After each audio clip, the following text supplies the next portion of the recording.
मामला यही है, मैं अपना घर से दूर था, मामू के घर पे गया था। वो बाइक तो उसके हाथ में था, ये तो मेरे को पता नहीं था किसका है किसका नहीं है। तो मैंने बाइक उससे उठाया तो आगे से बंदों ने मेरे को पकड़ा। बॉक्सिंग वगैरह भी सीखती हो तुम? वैसे क्या करती हो, पढ़ती हो क्या? पढ़ाई था, अभी छोड़ दी। पढ़ाई छोड़ दिया है? तो तुम्हारा कोई वास्ता लेना देना नहीं है मोटरसाइकिल चोरी से? छोटू और दादा कौन है?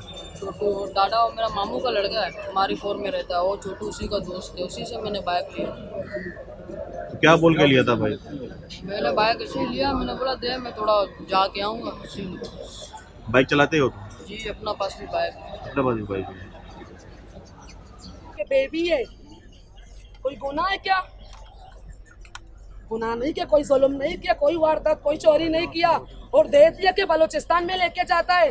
सबूत दिखाए हमें। अच्छा, अदालत के अंदर इन्होंने अपनी गलती का एतराफ़ किया है, किया तो है। इसमें क्या कहेंगे इस तरह? हम क्या कहें, जो मारपीट इन पे हुई है तो जाहिर है एतराफ करेगी। लोगों इलाके वाले ने इसको मारा, ये बेबी है, मैंने उनसे बातचीत भी की है, फिर भी उनको इस बुरी तरह से मारा।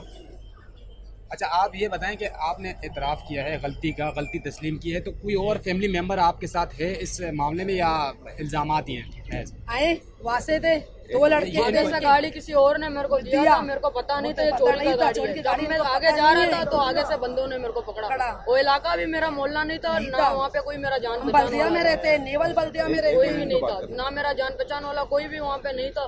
तो बाद में लोग आ गए, लोगों ने मेरे को पीटा पकड़ा। बुरी तरह से, पकड़ा तो वो दोनों सारे भाग गए। हाँ।